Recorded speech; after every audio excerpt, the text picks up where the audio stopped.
The sky above Vale Thara was no longer burning. The war was over. The city of glass towers and silver bridges now stood silent, covered in ash and memory. Princess Serral of the Eliar Empire looked out from the palace balcony, her violet eyes reflecting the twin moons. Peace had returned. The peace, Serral had learned, could feel just as heavy as war today. Earth's diplomats were arriving, for the first time since the war ended. The human government had agreed to attend a peace, an rebuilding summit on Eliari soil. Serral, now a young leader, was chosen to host them. Many Eliari still hated the humans. Too many cities had fallen. Too many lives had been lost. But Serral believed in the future. She believed in forgiveness. She wore the royal blue of her house and a silver circlet on her head. Her people needed to see her as calm and strong, even if her heart was restless. She looked down at her hand. In it, she held a small stone shaped like a bird. It was smooth, a child's toy from long ago. A gift from a human boy. Leo, she whispered almost without thinking. She hadn't spoken that name in years. They had met when she was 12.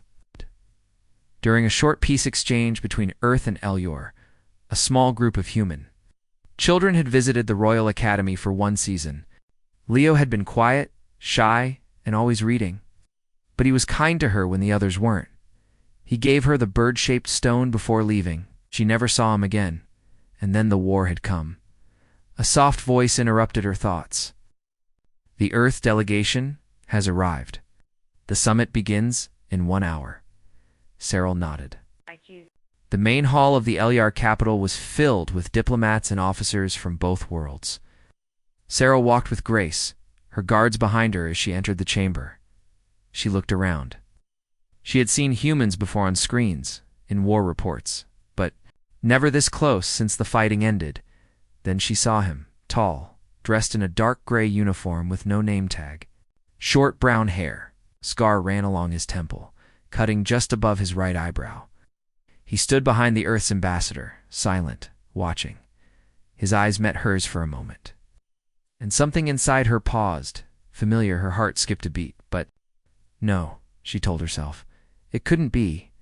Leo was just a memory. This man was older, colder, his face was hard. The Leo she knew had laughed softly when he carved her the little stone bird. Still, ... The scar. Something about the way he stood. He looked like someone who had been in fire and survived. The Earth ambassador began to speak. We are here to build peace, to rebuild what was lost. Our worlds must move forward, Serral answered with grace. We welcome peace.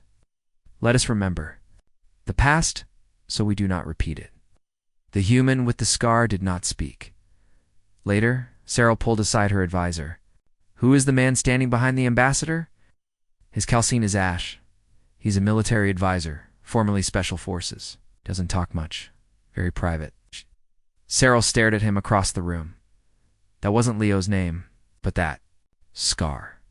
That stillness. She couldn't stop thinking about it. That night, she couldn't sleep. She sat in her chamber, the stone bird in her hand, and opened her tablet. She began to search Earth's war archives. Most were restricted, but as a royal diplomat, she had access to some special channels. She typed, Ghost of Orion's Gate. It was a name she had heard whispered in war briefings. Human soldier who had destroyed the hypergate at Orion's Gate, trapping half the Eliari fleet. That move had ended the war. Many called it a war crime. Others called it a genius move. The Eliari Empire surrendered soon after.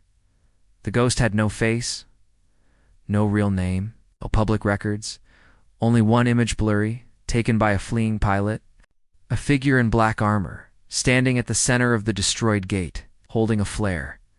Somewhere deep in her heart, Serral felt a cold truth rising. Could Leo be the ghost? The next day, Serral decided to test Ash. She approached him during a short break in the summit, Advisor Ash, she said politely. Might I speak with you? He looked at her. For a second, something flickered in his eyes. Recognition? Memory? Of course, Princess, he said. They walked side by side through the crystal gardens, once damaged in the war, but now blooming again. You seem familiar to me, she said carefully. I've never been here before, he replied. You speak Elyari well. I studied it. There was silence. She looked at him, then at the stone paths beneath their feet. Then she said something only Leo would understand. When we played in the gardens, you said the sky here looked like a painting. He stopped. Walking, she watched his face. He didn't react, but his hand clenched slightly. I don't know what you mean, he said softly. You may be thinking of someone else. She looked at him carefully. Maybe, or maybe someone is hiding behind a name. He said nothing. As she turned to leave, she heard him whisper in Old Elyari, Don't look for me, Sari. She froze. Only one person had ever called her that. She turned, but he was already walking away. That night, she stared at the little bird again. Leo was alive. He was Ash, and he was the ghost. But why was he hiding? Why did Earth keep him in the shadows? And why had he never told her? Cyril knew now peace was not just about treaties and speeches. It was also about truth. The truth was buried deep in the silence of a soldier who had once been her friend. And if she was right that friend had saved her world and paid for it with his name. Only Leo had ever called her by that name. And he had spoken it in the old Elyari language, a dialect not taught in any Earth school. It was a small moment, but it was enough. She now knew the truth. Ash was Leo. Her childhood friend was alive. And he was hiding. Cyril stood on the palace balcony again, her hand wrapped tightly around the stone bird. The cool air of Valthora blew across her face, but her mind was not at peace. So many questions circled in her head. Why had Leo become Ash? Why had he never contacted her? Why was Earth keeping him in the shadows? She needed answers, but she had to be careful. Leo or Ash was no longer just a quiet boy with kind eyes. He was a soldier, a man with secrets. And now, she was not just a girl. She was a princess watched by her people, guarded by politics. Still, she had to know the truth. The next morning, Cyril called for her personal aide. Kieran, I want access to Earth's military records, she said. Kieran blinked. Rinza's. That's restricted. I don't care, she replied. Use our diplomatic key. Search everything about the ghost of Orion's Gate, and also anything about a human named Leo Ashen, born in the Earth year 2383, possibly marked as missing. In action. Kieran looked worried. This could create tension between us and the Earth's delegation. I'm not starting a war, she said firmly. I'm looking for the truth. Kieran nodded and left. Cyril waited. By nightfall, Kieran returned with a small tablet. I found something, he whispered. Most files are blacked out, but I pulled a few reports from before the war. He handed her the tablet. She opened the file. Her heart beat faster as she read, Name, Leo Ashen status, MIA year 2396 affiliation, Ghost Unit, Earth Special Forces training, high-risk infiltration, zero contact sabotage, stealth operations last mission, Operation Iron Halo, Hypergate sabotage, Orion's Gate outcome, mission success. Operator presumed Kia. She stared at the words for a long time. He hadn't just fought in the war. He was the ghost, the one who destroyed the Elyari Hypergate, the turning point of the entire conflict. Her empire had blamed a full fleet attack, but now she knew it was one man, Leo. No one had known the ghost's real name, till now. Cyril's hand shook as she read the final line in the report. Operator's identity, sealed for political stability. File locked under Command Directive 7. Earth had hidden him. Buried his name. Pretended he had died, maybe for peace. Maybe for control. She closed the tablet. Her thoughts burned. The next day the summit continued. Cyril entered the Great Hall. Her head held high, but her heart was heavy. She watched Ash standing behind the Earth ambassador again. He looked calm, unreadable. It's like a shadow given form. But now, she saw everything differently. This was no ordinary soldier. This was a boy who had once carved her a bird. a friend who had given her hope in dark times. Now he was silent, alone, and Earth had erased him. During a break in the talks, Sorel approached Ash again. "Walk with me," she said softly. He hesitated, then nodded. They walked to a quiet hallway, far from the guards and cameras. Moonlight shone through the tall windows. The world felt still. She turned to face him. "Why didn't you tell me?" she asked. He didn't answer. "I know who you are," she continued. "I know about Orion's Gate. I read the reports." Jaw tightened. "Then you know enough to stay away." "Oh, she said you saved millions of lives, Leo." He looked at her, eyes cold, and destroyed thousands. "You ended a war." He looked away. "Earth wanted me to disappear. If the Eliari people found out it was one human, not a fleet, who broke the hypergate, the peace would fall apart. You'd call it a war crime. Some already do," Cyril said. "But I don't." He turned toward her slowly. "Why not?" "'Cause I know who you are," she said.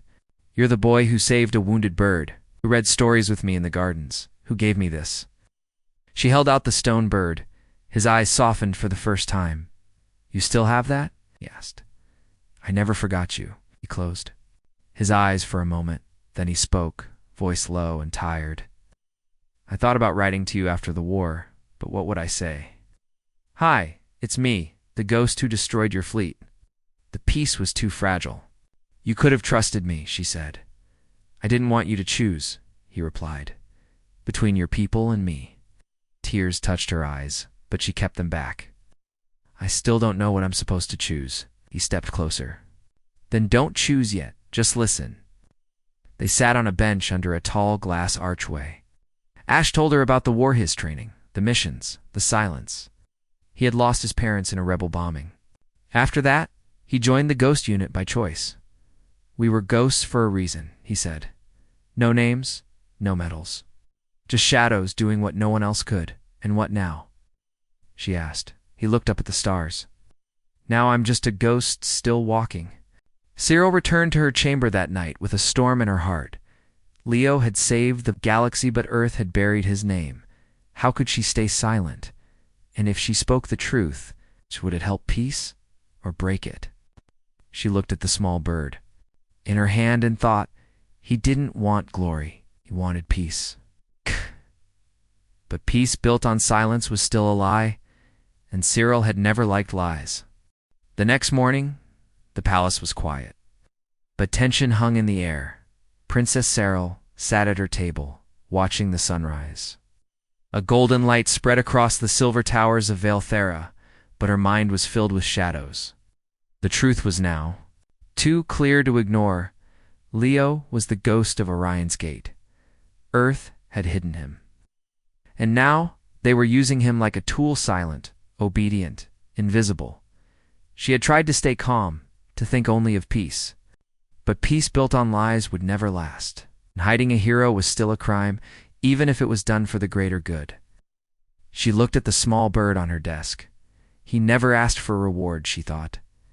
But he didn't deserve to be forgotten. There was a knock at the door. "Enter," she said. Karen walked in, pale and nervous. "Princess, there's a problem." Inside the palace security room, Sarah watched a holo-recording. The image showed two Eliari guards talking secretly with someone in a dark hood. "Who is that?" she asked. Kyron's voice was tight. "We're not sure, but it's part of a radical faction. They call themselves the Flame of Purity. They reject peace with Earth." Cyril frowned. "What were they doing?" Kieran turned to her. "They're planning an attack. During tomorrow's memorial ceremony, the target might be the Earth. Delegation." Cyril's heart pounded. The Flame of Purity hated humans. They still believed the war could be restarted. If they attacked, Earth would pull out of the peace talks. It could destroy everything they had built so far. And Leono? She would be right in the middle of it. She stood quickly. "Alert the guard. I want full security around the human delegation, and make sure Advisor Ash is protected." Kieran looked surprised. "You trust him?" Sarah looked away. "He already saved this world once. I think he'll do it again. Later." That day, Sorel walked alone through the old war museum near the palace. It was quiet, filled with the relics of the past burned banners, broken weapons, and dark statues of fallen soldiers. In the last room, there was a wall of names. Thousands of Elyari names carved into the stone, all lost in the war. Sorel placed her hand on the cold wall. Behind her, footsteps echoed. She turned. It was Ash. "How did you know I'd come here?" she asked. "This place is quiet," he said. "You think best in quiet places?" She smiled softly. "You remember that?" "I remember everything." There was silence between them. Then Sorel asked, "Why did Earth bury your name?" Ash leaned against the wall, his face unreadable. "I was part of a Black Ops team," he said. "Ghost unit. We did the jobs no one else would. Dangerous things. Dirty things. Earth didn't want a hero. They wanted a ghost. Someone they could deny if things went wrong. But you stopped the war. Also destroyed a gate. That left thousands of Elyari soldiers stranded in space," he said. "I did what I had to. But peace came at a price." Sorel stepped closer. "And that price was your identity?" Ash nodded. "Earth feared what would happen if they made me a symbol. You don't want your hero to be the man who ended a fleet." Sorel looked at him carefully. "But I remember you as the boy who saved a bird." He looked down, his voice quieter. "That boy died a long time ago." "No," she said. "He's standing in front of me." That night, a storm moved over Valthora. Rain fell in thin sheets across the city. Tapping against the palace windows, Sir sat by her window, staring at the gray sky. She had made her decision. Tomorrow, at the memorial ceremony, she would speak the truth. She would tell both worlds about Leo, about what he did, about why he mattered.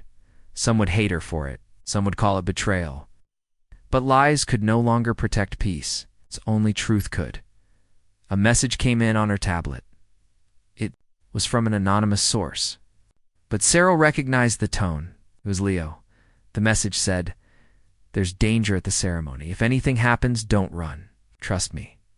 Sorel felt her heart tighten. He was going to protect her again. Even now, the next day, the skies were clear. The memorial ceremony was held in the grand courtyard of Valthora. People from both Earth and Elyar gathered, politicians, officers, civilians, even war survivors. Tall flags flew. Flowers lined the stone floor. Princess Sorel stood on a raised platform beside the Earth's ambassador. Ash stood nearby, still and silent, watching everything. His eyes scanned every face, every shadow. Sorel stepped forward to speak. "Today, we remember the lives lost in war. But we must also remember the truth that brought us peace." Just as she spoke those words, a strange flicker appeared in the crowd. Ash saw it first. A man in a dark cloak stepped forward too fast to direct. His hand pulled something small from under his robe. Ash moved instantly, in one smooth motion. He leaped off the stage, knocking Sorel aside as a small energy bolt shot past where her heart had been just seconds before. Screams broke out. Guards rushed in. A second attacker appeared from the far side of the courtyard. Ash ran straight into danger, his movements sharp and fast. He disarmed the second man with a short strike, knocked him down, and pinned the other with his boot. The crowd was in chaos, but Ash didn't stop. He moved like a machine trained for moments like this, only when both attackers were unconscious. Did the guards take over? Sorel stood, unharmed, her hair loose from the fall. The Earth ambassador rushed to Ash. "How did you know?" Ash simply said, "I never stopped watching." Later that evening, after calm had returned, Sorel stepped before the press. Microphones, cameras, and recorders pointed at her from every angle. Earth and Elyari news channels were watching live. She held the small bird in her hand. "I was almost killed today," she said, "and I was saved by a man who has saved us all before." She looked at Ash, who stood in the background, still in silence. "His name is Leo Ashen, and he is the ghost of Orion's Gate." A murmur spread through the crowd. He was the one who ended the war not with a fleet, but with one mission, one sacrifice. He did not ask for praise. He chose silence to protect peace. But we will not bury his name any longer. Ash looked up, stunned. The Earth Ambassador's face turned pale. Cyril continued, her voice steady. We cannot build a future by hiding the truth. This man saved billions, not because he was ordered to, but because he believed peace was worth fighting for. She turned toward Ash. You are no longer a ghost. You are a hero, and we remember you. For the first time in years, the name Leo Ashan echoed across both Earth and Elyr. News broadcasts replayed Princess Sorel's speech over and over. Images of her standing with the stone bird in her hand became a symbol of unity and, also of, rebellion against silence. Some praised her, others condemned her. But no one ignored her. In Earth's parliament, politicians argued he was declared dead for a reason. One leader shouted, that man ended a war. Another said, he should be honored. In Elyari circles, emotions were just as sharp. Is this peace or surrender? Some demanded, or is it finally justice? Others replied, and Leo once. A ghost was now a legend made real. Inside the palace, Leo sat alone in the high tower. He looked out over the city of Vale Thara, its towers glowing blue under the evening sky. Below, people walked, gathered, talked. Some held candles, some held protest signs. Some held flags of peace, and now they knew who he was. The door opened behind him. Sorel stepped in. He turned slowly. You weren't supposed to do that. I know, she said softly. You just made me a target. You already were. Leo stood and walked to the window. Earth will recall me. Maybe even charge me. They never wanted the truth out. She stepped beside him. Then they were wrong. He looked at her, his voice heavy. You risked everything, sorry. You put a knife into the middle of two governments. She didn't look away. I'd do it again. He was silent for a long time. Because people deserve to know who saved them, she said. Because I knew you before you were a soldier, and because She stopped. You what? I still care about you, she said, barely above a whisper. Leo's expression softened. He took a slow breath, never stopped caring either. There was silence between them, warm and painful. But it doesn't matter, he said at last. Peace is shaking now. Earth's leadership is angry. Some on your side are calling me a war criminal. You saved my life. Twice. Doesn't erase the gate, no, she said. But it reveals the truth behind the war. We were both lied to. Our people were fed hate. But peace never grows from lies. That night, a private Earth shuttle landed in the palace courtyard. Ambassador Thorne stepped out, wearing a hard expression. He walked straight to Leo's tower room with two security officers. You broke protocol, Thorne said coldly. I saved lives, Leo replied. You also exposed classified military history. Earth's high command is furious. Cyril stood. Beside Leo, defiant. So is the Elyari Council. About the people there listening, they're watching. Ambassador Thorne's face hardened. You're coming back with us, Ashen. Leo nodded slightly. I figured. Will he be punished? Cyril asked, her voice sharp. Thorne didn't answer. Instead, he turned and walked away. Leo looked at Cyril. I'll go. Maybe it's better if I disappear again. But Cyril shook her head. Not this time. The next day, a wave of protests. And marches filled the streets of Vale Thara. Across Earth's cities, too, people held signs. Truth over silence. Honor the ghost. Peace through sacrifice. Cyril watched the movement grow. She knew this was no longer just about Leo. It was about how peace was built. And whether the galaxy was ready for honesty instead of convenience. In a secret council meeting, Earth's officials debated. He can't walk free. One general said that makes us look weak. But punishing him now could cause riots, another warned. We need a middle path, the ambassador said. A trial. Let the world see justice being discussed. Controlled. peacefully. And so, it was decided. Leo Ashan would stand before a joint council Earth, and Elyari leaders where his role in the war would be judged, not in darkness, not in silence, but in front of the galaxy. 2 weeks later, the Great Chamber of Stars was filled with light. It was the first joint trial in galactic history, broadcast live to billions. Elyari nobles sat on one side, Earth's generals on the other. In the center stood a small podium. Leo walked in, calm but tired. His hands were free, his eyes steady. Princess Serral sat nearby, watching the trial begin. Anne. Earth officials spoke. Leo Ashan was part of Operation Iron Halo. He destroyed the Elyari hypergate, crippling their war fleet. He acted without mercy, without warning. Then an Elyari general added, "Thousands died because of his actions." But then came Serral's voice, and millions lived because of them. The chamber went quiet. She stood. "You say he acted without mercy. I say he ended a war that might have lasted years more. Call him a ghost, but he's the only reason we're here today together, not as enemies." Another Elyari spoke. "He didn't fight with honor," Serral answered. "He fought to stop the killing, fought to give children a future." Then Leo finally spoke. "I was told to be a shadow, a silent knife, and I accepted it. I lost my parents to war. I didn't want anyone else to grow up the way I did." He looked around the room. "I didn't ask to be remembered. I didn't ask to be forgiven. But I do ask one thing.